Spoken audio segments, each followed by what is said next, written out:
정치 오늘 시작하겠습니다. 이해운 국민의힘 전 의원, 최재성 전 청와대 정무수석 오늘 나와주셨습니다. 안녕하십니까? 네, 안녕하세요. 안녕하십니까? 자, 윤석열 대통령 당선인 오늘 통이동 집무실에 첫 출근을 하고 본격적인 활동을 시작했는데요. 오늘 윤 당선인과 안철수 인수위원장 발언 듣고 대담 이어가도록 하겠습니다. 신속하게 정부 업무를 인수해서 새 정부의 국정 과제를 수립하고 국가 안보와 국민의 민생에 한치의 빈틈도 생기지 않도록 하겠습니다. 속도감 있게 일하는 정부로 업무 인수에 박차를 가해줄 것을 당부드립니다. 당선인의 공약 기반 위에서 새 국정 과제들을 만들어 탄탄하고 촘촘하게 국정 청사진을 준비해 나가겠습니다. 반드시 국민을 위해 성공한 정부의 밑그림을 그려내겠습니다. 자, 인수위의 구체적 윤곽 잡혔습니다. 안철수 대표가 인수위원장을 맡았고 국민통합위원장의 김한길 그리고 지역균형발전위원장의 김병준 교수. 국민통합 메시지에 좀 방점을 뒀다 이렇게 언론들은 좀 분석을 하고 있는 것 같은데요. 우리 이혜원 의원께서는 어떻게 좀? 네, 이 삼각체제가 국민 통합의 어떻게 보면 완성형이라고 보입니다. 네. 왜냐하면 이제 안철수 인수위원장 자체가 국민의당에서 오신 분이에요. 네. 국민의힘 출신이 아니고. 네. 그다음에 이제 통합위원장으로 되신 김한길 전 의원 같은 경우는 민주당의 대표를 지내신 분이죠. 네. 그리고 지금 지역균형발전특위를 맡으신 김병준 위원장을 보면 노무현 정부에서 정책실장 부총리를 지내신 분이잖아요. 그러니까 어떻게 보면 국민의힘 인사들은 지금 이 삼각체제 안에 아무도 없어요. 어떻게 보면은 우리 밖에 있는 분들의 생각과 그 그립, 국민의 목소리를 그대로 담겠다라는 그런 이제 통합의 의미가 가장 방점이 있는 것 같고, 그 다음에 이제 전문성도 굉장히 중요하게 배치를 한 것 같아요. 특히 지역균형발전위를 맡으신 우리 김병준 위원장 보면 지역균형 발전에 대해서는 뭐 대한민국 넘버원이라고 할 만큼 자타가 공인하는 대표적 전문가잖아요. 네. 그러니까 이게 전문성도 상당히 이제 확보가 된 거고, 그다음 또 저는 굉장히 중요한 게 이게 어떻게 보면 윤석열 캠프 때부터 계속 이 인사들이 만들어온 그림이기 때문에 이게 일관되게 추진되는 거, 공약이 그대로 실행되는 어떻게 보면 일관성을 상당히 나타내준다 이렇게 보고 있습니다. 우리 최 의원께서는 어떻게 평가하십니까? 사실 이제 그렇게 생각을 할 수도 있는데 결국은 이제 국민 통합의 실질적인 내용이 무엇이냐의 문제거든요. 네. 그래서 우선 이제 인수위 같은 경우에는 사실 공약을 이제 변경하는 그런 일을 조금 주로 할 수밖에 없습니다. 보니까 왜냐하면 당장 소상공인 50조 지원하는 거 국채 발행 없이 불가능하거든요. 네. 그런데 윤석열 당선자는 후보 시절에 그것을 지출 구조 조정으로 하겠다 그랬는데 그건 불가능한 겁니다. 이렇게 또 공약이나 뭐 정책들이 사실은 이제 설리고 막 던지기 식으로 했던 것들이 많거든요. 소요 예산만 해도 이제 수백조 들어가는데 이것을 어떻게 이제 현실적으로 교정할 것이냐, 이제 이런 작업을 주안점을 두고 하게 돼 있습니다. 그런데 사실상 지금 공동위원장과 같은 인수위 체계거든요. 네. 부위원장에 이제 권영세 의원이 가셨지만요. 그러면 거기서도 또 내부적으로 의견들을 좀 조율하고 합치하는 과정들이 만만치는 않을 것이다. 이런 생각이 들고요. 그다음에 균형 발전도 사실 자치분권 차원의 여러 가지 숙제들이 있는데 그건 무엇보다도 대통령의 철학이 굉장히 중요한 거거든요. 이거 쉽지 않은 일이에요. 그런데 사실 자치분권이나 균형 발전에 대한 철학이나 이런 것들이 사실 후보 시절에는 전혀 보이지가 않거든요. 그래서 이 문제도 어떻게 할 것이냐. 그냥 김병준 위원장 혼자 한다고 될 문제냐. 그다음에 이제 김한길 국민통합위원장 같은 경우에는 실질적으로 뭐 컨텐츠가 없어요. 지금 뭐 제시한 게 없잖아요, 그냥. 그래서 사람만 누구는 국민의당 출신, 민주당 출신, 참여정부 출신 뭐 이렇게 해서 사람만 이렇게 조합한다고 될 일은 아니다. 그래서 아마 국민통합위원회는 무슨 조직 하나 정도 이렇게 만들어 놓고 끝나는 건 아닌가 이런 이제 좀 걱정이 있습니다. 혹시 덧붙이실 말씀 있으실까요? 아니요, 그런 걱정이 이제 불식되도록 앞으로 지켜보시면 저런 걱정 안 하셔도 된다는 거 곧 확인하실 겁니다. 알겠습니다. 이어서 한번 좀 여쭤보면 그 윤석열 당선인이 민정수석실을 폐지하겠다 이거를 좀 공식화를 했습니다. 뭐 사직동 팀은 있을 수 없다 이렇게 말씀을 하시면서 이게 제왕적 대통령제를 탈피하겠다 이렇게 좀 이해를 하면 되겠습니까? 그렇죠. 그동안 이제 대통령의 대통령제의 폐의 중에 하나가 사정기관을 완전히 장악한 민정수석실이 어떻게 보면 이제 정적이라든지 정치적 반대 세력에 대해서 조사라는 이름으로 또는 이제 정보 수집을 한다는 미명 하에서 각종 어떻게 보면 불법적인 행위들 그리고 탄압 이런 것들이 있어 왔잖아요. 이제 그런 것들을 하는 아예 근원이 되는 민정수석실 자체를 없애버리겠다. 근데 대신 민정수석실이 하던 업무 중에서 국민을 감시하고 통제하는 그 기능은 없애지만 네. 대통령과 대통령 주변에 있는 친인척들 그리고 청와대 고위 공직자들 이런 분들을 감시 통제하는 기능까지 없애면 안 되니까 그거는 2014년 박근혜 정부 때 사실은 생겼다가 문재인 정부 와가지고 완전히 없어졌던 특별감찰관 제도를 다시 부활시켜서 국민에 대한 통제 감시를 완전히 제로로 만들고 대통령과 그 친인척 주변에 있는 고위공직자에 대한 감시 통제는 완전히 강화하는 그런 새로운 시대를 열겠다 이렇게 말씀하고 있는 거죠. 이와 동시에 이제 그 공수처의 독점적 수사 권한은 축소하겠다라는 또 의지도 밝히셨는데 전체적으로 어떻게 들으셨습니까? 우선은요, 민정수석실은 수석을 폐지하겠다는 걸로 들립니다. 그런데 민정수석실 기능이 인사검증이 하나 있고요. 그 다음에 이제 고위공직자, 이 공직기강, 또 친인척 관리 이제 이런 업무들이 있는데요. 수석실 자체를 통으로 폐지하겠다는 것으로 들리지는 않고요. 비서관 정도로 이렇게 하지 않겠나. 그 업무를 어디 갖다가 붙일 데가 없거든요. 그 다음에 이제 국민을 감시하고 이런 건데 민정수석실에서는 그런 일을 안 합니다. 과거 정권에서는 했죠. 그래서 문재인 정부에서는 아예 대국민 상대로 한 어떤 업무 자체가 없습니다. 그거는. 그래서 마치 무슨 국민을 사찰하고 감시하는 듯한 그런 걸로 얘기하는 거는 그거는 사실과 매우 동떨어진 거라서 결론적으로 저 민정수석실을 통째로 폐지했을 때 친인척 문제라든가 인사 검증 문제라든가 공직기강 문제라든가 이것을 어디서 할 것이냐 그렇게 봤을 때는 완전 통째 폐지는 아니지 않느냐 이제 이런 생각이 들고요.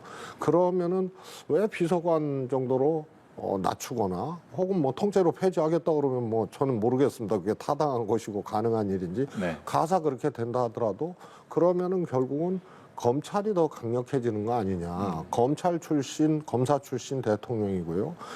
그 다음에 이제 한동훈 이 검사장 같은 경우에는 제가 보기엔 100% 중앙지검장입니다. 그러면은 검찰은 달리 이렇게 이 소통하고 뭐 이렇게 할 필요가 없지 않느냐 이런 생각이고요. 그다음에 참여정부나 문재인 정부는 검찰 파견을 안 받았습니다. 예. 그래서 오히려 검찰 출신 대통령의 어떤 자신감 이런 것이고 거꾸로 얘기하면 검찰이 거의 무소불위를 넘어서서 더 강력한 검찰 왕국으로 가지 않겠느냐 이런 생각이고요. 공수처도 마찬가지입니다. 이제 막 출범했는데 공수처 권한을 검찰에게도 주겠다고 하면은 그거는 이제 검찰한테 가는 거예요. 그럼 공수처가 사실상 무력화되기 때문에 권위주의 정권 시절에도 없었던 일을 후보가 얘기를 했거든요. 예산의 독립, 그리고 인사의 독립, 그 다음에 법무부 장관 수사지휘권. 이거는 무소불위 세계 최고의 강력한 힘을 갖고 있는 검찰에 대한 뭐 실효성이 의심될 정도의 최소한의 장치였거든요. 네. 그것도 없애고 민정수석실에 통째로 없어든 수석만 폐지하든 간에 이것은 결국은 검찰 장악에 대한 어떤 자신감, 그래서 정상적인 기능들을 사실상 오히려 조금 절름발이 좀 뭐라 그럴까요? 좀 편중되게 이렇게 가서 검찰 왕국으로의 회귀를 예고하는 거라고 저는 봅니다. 검찰법 강화를 말씀하셨어요. 근데 이제 아까 뭐 한모 검사를 검찰총장에 임명해가지고 오히려 민정수석실을 없애고 더 검찰을 강화해서 검찰의 이제 그 거의 공화국을 만들 것이다 이렇게 말씀을 하셨는데 그럴 수가 없는 게 그렇게 할 것 같으면 민정수석실이라는 게 있어야지 그런 일이 가능하죠. 예. 왜냐하면 대통령이 그 바쁜 업무 속에 검찰총장과 일일이 대화하거나 지시하면 이 또 우리 국민들이 그거 다 아실 텐데 그래서 그런 것을 피해가는 하나의 우회로로 민정수석실이라는 걸 둬서 대통령의 의중을 검찰에 전달하면서 검찰을 쥐락펴락했던 게 우리 과거 구태 아니겠습니까? 근데 그것을 아예 고리를 검찰과 대통령의 연골 고리를 인 민정수석실을 없애버리겠다 하는 거니까 그렇게 뭐 검찰을 대통령이 쥐락펴락하겠다 이거와는 정반대의 방향이고 그다음 공수처 문제는 지금 이 정권이 그렇게 많은 국민들이 반대하고 하는데도 공수처를 밀어붙인 결과 지금 국민들이 공수처의 성적표를 빤히 보고 계시지 않습니까? 네. 아니 기소도 제로예요. 구속도 제로예요. 그럼 여태까지 그 많은 예산을 쓰고 그 인력을 가지고 심지어 검찰, 경찰로부터 고위공직자 수사는 아예 독점적으로 자기들이 이관해서 가져갔잖아요. 그래놓고 검찰도 수사 못하게 하고 경찰도 수사 못하게 막아놓고 본인들은 아무 실적을 못 내고 그러면 이게 고위공직자들 덮어주는 기관밖에 더 되겠습니까? 그런 공수처는 필요 없다. 그래서 공수처의 역할을 제대로 할 수 있는 그런 역할을 오히려 강화하겠다. 고위공직자 비리에 대해서는 그게 공수처라는 이 무능하고 지금 굉장히 문제 있는 행태로 수사도 굉장히 부실 수사고 이 실력이 미달이라는 게 너무 국민 앞에 드러났잖아요. 이렇게 실력 미달, 부실 수사를 하고 어떻게 보면 편파적이고 대통령 편이 돼서 고위 여권 인사들을 덮어주는 그런 어떻게 보면 방패막이로 전락해버린 이런 공수처는 이제 완전히 개편하겠다 이런 얘기죠. 최현님께서 말씀하고 다음 예, 공수처가 뭐 여권을 덮어줬다 그러는데 그럼 윤석열 후보 관련된 것에 대해서 검찰로 다시 보내거나 혹은 또 기소를 하지 아니하거나 이런 거는 어떻게 설명할 수 있나요? 그러니까 무능이죠, 그래서 부실이고. 아니 말씀 좀 그런데요. 듣겠습니다. 그런데 무소불위의 검찰권의 고위공직자 수사권만 이제 갖고 온 거란 말입니다. 그럼 검찰에 대한 그러면 수사는 누가 하냐? 과거에는 검찰이 했어요. 기소도 검찰이 하고. 네. 그러니까 뭐 피의사실 공표죄나 이런 걸로 검찰이 이제 고발 내지는 고소를 당해도 전부 다 이제 면죄부를 준 거거든요. 그래서 아주 그냥 대형 사건, 국민 여론을 피해 나갈 수 없는 검사 자체의 뭐 비리라든가 부패 사건 이런 거 일부만 기소를 하고 처벌을 했거든요. 나머지는 그래서 검찰이 수사도 하고 기소도 하고 자신들의 문제도 검찰이 마음대로 쥐락펴락한 거죠. 그래서 국민들의 방어권이나 인권이 보장되지 못하고 또 본인들 마음대로 봐주고 싶은 사람은 또 봐주고 이런 것에 대해서 국민적 지적이 있어 왔기 때문에 고위공직자 수사만큼은 별도로 하자는 거였고 이것의 시원이 사실은 이회창 전 대표거든요. 그래서 이거는 여야 공이 주장해 왔던 것이다. 시대에 따라서 그 필요성의 핵심들이 조금 달랐던 것일 뿐이고요.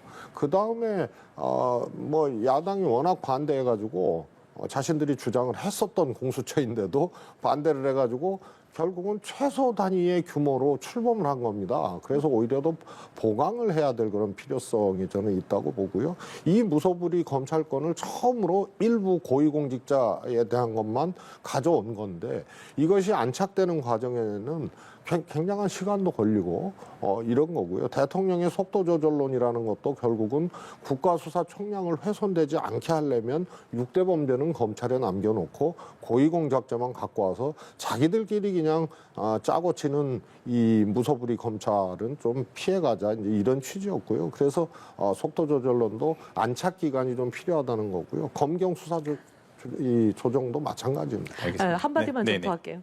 지금 이제 대통령 당선인께서 하시겠다고 하는 거는 공수처법 24조를 폐지하겠다는 거예요. 24조는 뭐냐면 검찰, 경찰로부터 사건을 공수처로 이관을 요구를 해버리면 공수처가 요구를 해버리면 검찰, 경찰은 그 순간 모든 수사에서 손을 떼고 모든 자료를 넘겨야 되는. 그러니까 어떻게 네. 보면은 정권의 호위무사가 될 수 있는 그런 폐해를 일으키는 독소 조항 아닙니까? 그래서 이제 검찰이나 경찰도 공수처의 그런 수사 방해로부터 어떻게 보면 독립권을 보장받아야 되는 거 아니에요. 그래서 검찰, 경찰의 수사를 방해하고 독점권을 행사할 수 있는 그런 공수처의 권한을 없애는 것이지 공수처 자체를 아예 없애가지고 지금 뭐 검찰, 경찰의 수사를 방해하겠다 그게 아니잖아요. 그러니까 전혀 얘기가 다른 얘기인데 이제 어떻게 보면 국민들이 오도될 수 있는 말씀을 좀 하시는 것 같아서 부연 설명을 했습니다. 조금 사실과 조금 다른 건데요. 우선은 국민 여론이 굉장히 높았죠. 공수처 설치에 대해서. 그래서 국민들이 뭐 반대했다 이런 것은 사실과 조금 다른 얘기고요. 그 다음에 고위공직자 수사권에 대해서 다 여기저기 놔두면 조직과 예산 이런 것들이 뒷받침이 되는 검찰이 더 세질 수밖에 없죠. 그래서 그거는 고위공직자를 수사하는 공수처를 독립시키겠다는 거는 바로 그 점이거든요. 그런데 수사를 가져오는 게 그것을 뺏어온다고 표현하는데요. 인지를 해서 진행하고 있을 수도 있거든요. 그것에 대해서 이 독립된 기구인 공수처에서 갖고 올 수 있는 권한인데 만약에 그런 것들이 없어지면요. 그냥 막강한 검찰에서 계속 하게 되는 겁니다. 그래서 이거는 사실상 설치 명분이나 이런 거하고 논리적으로 굉장히 이 충돌이 되는 그런 모순이라고 할 알겠습니다. 수밖에 잠깐 없습니다. 이거는 한마디 네. 왜냐하면 똑같은 방어 네, 기회를 네, 주십시오. 네. 왜냐하면 말씀을 제가 이제 마지막 한 번 더 하면 예. 기회가 균등해지는 거니까요. 알겠습니다. 국민 여론이 높았다 그러는데 검찰의 무소불위 그런 어떻게 보면 수사 행태를 견제해달라는 국민적 요구가 높았던 건 사실이고 그래서 공수처에 대한 국민적 요구가 있었던 건 사실이지만 지금 이 문정부가 만든 공수처법이라는 건 이건 괴물 공수처 어떻게 보면 부실 공수처 오히려 고위 권력의 여러 가지 영향력으로부터 독립되는 게 아니라 오히려 수사를 그냥 가로막아 버릴 수 있는 그런 권한을 주는 괴물 공수처이기 때문에 이거에 대한 국민적 여론은 반대가 많았다 그 말씀을 드린 거였는데 이걸 둔갑시켜서 말씀하셨습니다. 그렇지 않다는 거 말씀드리겠습니다. 알겠습니다. 이제 이 부분은 두 분이 이렇게 뜨거운 거 보니까 앞으로도 계속 논의가 계속 이루어지지 않을까라는 생각을 좀 해보고요. 이제 시간이 좀 한 2분 정도 남았는데 1분씩만 발언 기회를 좀 드리려고 하는데요. 일단은 그 이의훈 의원께 좀 여쭤보면은 문재인 대통령이랑 윤석열 당선인의 회동이 뭐 임박했다 이런 관측이 나오는 것 같아요. 이르면 내일 얘기도 나오고 모레 얘기도 나오는데 이때 이제 언론들은 그 이명박 전 대통령 특별 사면 얘기가 있지 않겠느냐 이렇게 관측을 하는데 가능성은 어느 정도 보십니까? 근데 사실 돼야죠. 왜냐하면 문 대통령이 결자해지 차원에서 풀고 나가셔야 문 대통령이 국민 통합을 저해한 대통령으로 역사의 평가에 남지 않습니다. 분명히 박근혜 대통령을 사면하실 때 문 대통령이 뭐라 그랬냐면 국민 통합 차원에서 한다 그랬거든요. 네. 근데 죄나 이런 거에 대해서 국민적인 생각이 다르다 하더라도 이거는 국민 통합 차원에서 하는 거다 그렇게 말씀하셨는데 이명박 대통령의 형량보다 박근혜 대통령의 형량이 훨씬 세요. 세단 얘기는 우리가 동의하든 동의하지 않든 사법부의 판단은 어쨌든 불법이나 처벌 수위가 그만큼 더 높다는 것인데 더 높은 분에 대해서는 국민 통합 차원에서 사면해놓고 지금 더 낮은 이명박 대통령에 대해서 사면을 하지 않는다면 이거는 문재인 대통령이 어떻게 보면 정치적인 고려에 의한 것이다. 이렇게 오해받을 수밖에 없기 때문에 본인이 결자 해지하고 나가셔야 된다. 이렇게 봅니다. 최 의원께서는 조금 다른 문제인데요. 이명박 대통령은 사실 자신의 주도하에 범법을 한 거거든요. 네. 그런데 박근혜 대통령 같은 경우는 소위 국정농단이라는 게 이제 비선 실세에 의해서 벌어진 거라서 조금 범죄의 형태는 조금 다르다. 이런 이제 국민적인 여론을 얘기를 한 거고요.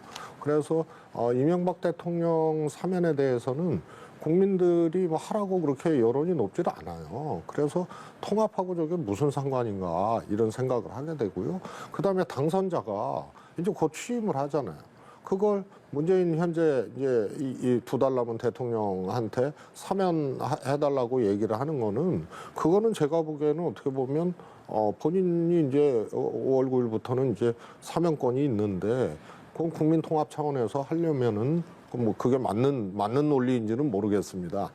그거는 취임 후에 차기 대통령이 할 수 있는 문제를 굳이 이렇게 얘기를 하겠느냐 한다면 그거는 어떻게 보면은 조금 조금 짓궂은 일이라고 볼 수밖에 없습니다. DJ가 한 말씀 당선되자마자 YS가 전임 대통령으로서 후임 대통령 DJ한테 전두환 노태우 전직 대통령의 사면을 요청했고 DJ는 그것을 받아들여서 국민 통합 차원에서 사면을 단행하셨거든요. 이게 전례가 없는 일도 아니고 네. 어떻게 보면은 이제 그게 상식에 국민의 상식선에서 순리처럼 무르르는 그런 방식이다라는 말씀을 드리고 그런 통합의 포인트가 있어요.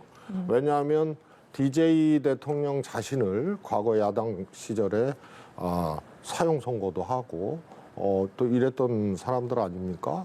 그래서 가택연금도 하고 그래서 피해자이고 피해 당사자였던 김대중 대통령이 대통령에 취임하기 전에 이제 그런 것을 한 것은 저는 그건 국민통합적 포인트들이 있다고 봅니다. 그런데 이명박 대통령 같은 경우에는 그건 이 정치인들 주장이지 그게 김대중 대통령의 경우하고는 완전히 다른 거죠. 알겠습니다. 문재인 대통령이 어떻게 보면 노무현 대통령의 그 자살 사건에 대한 일종의 정치 보복이라고 생각하는 많은 국민들이 있는 상황에서는 오히려 이것을 풀고 가시면 문 대통령이 더 역사에 좋은 평가를 받으실 것 같습니다. 한 번 더 들어야겠어요.